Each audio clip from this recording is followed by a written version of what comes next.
Bueno muchachos, bienvenidos a un video más. El día de hoy, como siempre, vamos a estar hablando de un tema supremamente interesante. Entonces por favor dale like al video si no le has dado like, suscríbete si no estás suscrito o suscrita al canal.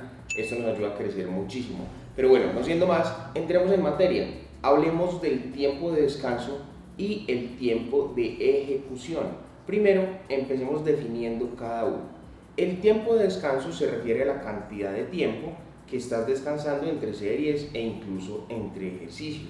Una no tiene que ser diferente a la otra. Recuerda que el músculo no entiende de tiempo, entiende de estímulos.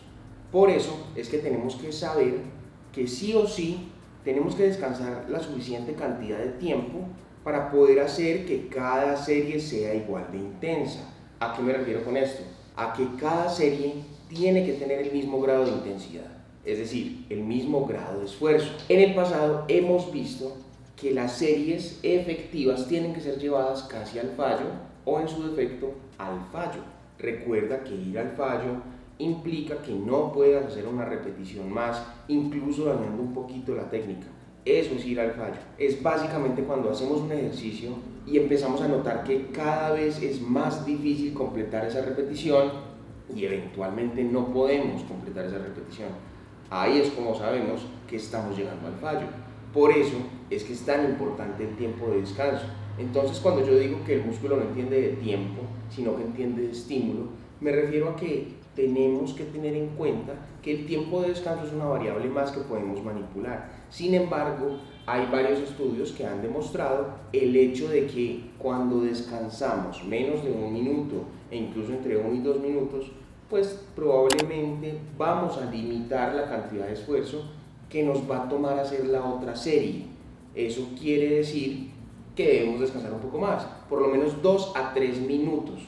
Esto ha demostrado ser lo más efectivo para la hipertrofia. Potencia la fuerza y maximiza la hipertrofia generada por el estímulo que le estamos dando al cuerpo. Y acá tú te puedes preguntar, si yo voy al gimnasio pero no tengo tanto tiempo, ¿qué puedo hacer? Entonces yo te voy a dar la solución, y es que pues te toca descansar menos tiempo de lo normal, y a veces toca descansar mucho menos de lo que necesitas para poder recuperarte, pero eso no está mal. Digamos que los resultados van a depender directamente de la cantidad de esfuerzo, pero también la cantidad de volumen, cómo comes, cómo duermes y un montón de variables. Pero si esas variables siempre son más o menos las mismas, es decir, si tu tiempo de descanso siempre es como similar y no puedes descansar más de 2 minutos porque te coge la tarde y simplemente no tienes suficiente tiempo para entrenar, pues entonces descansa entre 1 y 2 minutos. ¿Es esto lo mejor para la hipertrofia? Probablemente no. Sin embargo, si nos quedamos esperando el momento perfecto para ir a entrenar, pues nos vamos a quedar esperando, literal. Entonces yo digo que tienes que descansar lo suficiente, pero también que te sirva, porque recuerda que la rutina de entrenamiento se tiene que adaptar a ti. Tú no puedes adaptarte a la rutina de entrenamiento. Si tú no tienes 2 o 3 horas para estar en el gimnasio, ¿para qué vas a hacer una rutina que dure 2 o 3 horas? No tiene sentido. O sea, es como una falta de coherencia ahí demasiado grande. Lo que yo te recomiendo es que intentes descansar de 2 a 3 minutos entre series. Si puedes más y si necesitas más, hazlo. Si no, pues entonces intenta mantenerte en ese rango, pero si te toca descansar menos, hazlo y ya. O sea, si tienes afán, si no tienes tanto tiempo para ir al gimnasio, pues también puedes implementar algunas estrategias diferentes que no involucren tanto como modificar ese tiempo de descanso y que puedas hacer que el entrenamiento sea el mejor para ti.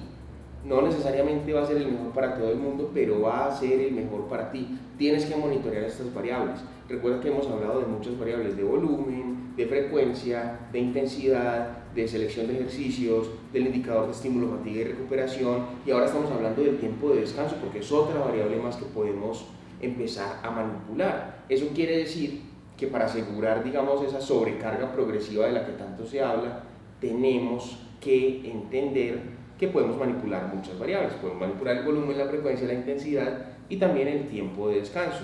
Otra variable es el tiempo de ejecución, de lo que te dije que íbamos a hablar al principio, ¿te acuerdas? ¿Sí? Entonces hablemos de eso.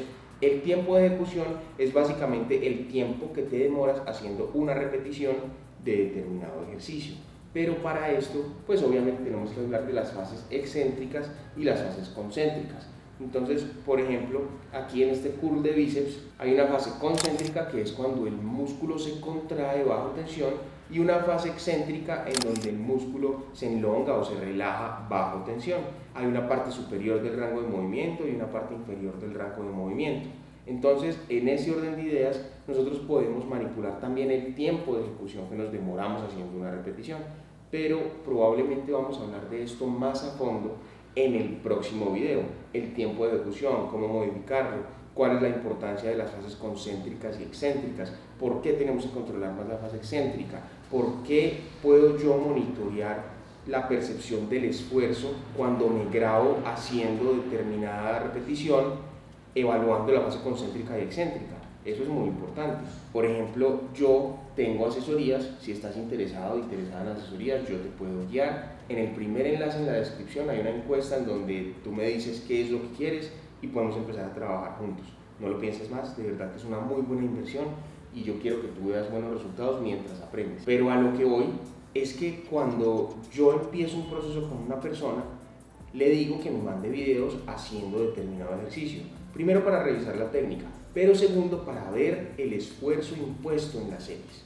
Eso quiere decir que yo evalúo el esfuerzo con base en las fases excéntricas y concéntricas. Al principio el tiempo de ejecución es básicamente el mismo, pero al final ese tiempo de ejecución va cambiando por el grado de esfuerzo. Entonces tienes que esforzarte, tienes que hacer que el trabajo sea lo suficientemente difícil para que el cuerpo se adapte en el tiempo. Tienes que hacerlo. O sea, si tú vas al gimnasio y no te esfuerzas y sientes un esfuerzo 5 de 10 o 6 de 10, probablemente no te estés esforzando lo suficiente. Asegura que cada serie sea por lo menos un 6 o 7 de 10. Yo diría que un 7 de 10 para empezar está bien. A medida de que pasen las semanas puedes aumentar ese grado de esfuerzo y la percepción del esfuerzo también va a cambiar. Si tú eres un principiante o un intermedio que quizás no sabe tanto acerca del esfuerzo o quizás no ha sido del todo al fallo en algún ejercicio, probablemente lo que puedes hacer es trabajar cerca al fallo, es decir, hacer que la serie sea difícil, hacer que cuando termines la serie termines agitado o agitada, tus pulsaciones estén elevadas, aparte de todo sientas que no puedes hacer muchas repeticiones más. Estos son indicadores de que estás trabajando lo suficientemente intenso. Y bueno, no siendo más, recuerda descansar lo suficiente entre series, recuerda que el cuerpo no entiende de tiempo, entiende de estímulos y por ende tenemos que darle el mejor estímulo para poder ver las mejores adaptaciones en el tiempo. Si no tienes la suficiente cantidad de tiempo, pues entonces intenta aplicar ciertas estrategias para que el tiempo de descanso no se vea tan afectado y puedas imponer todo el esfuerzo, o bueno, un esfuerzo casi máximo en las series de trabajo. No siendo más, nos vemos en el otro, muchachos. Suscríbanse y los amo.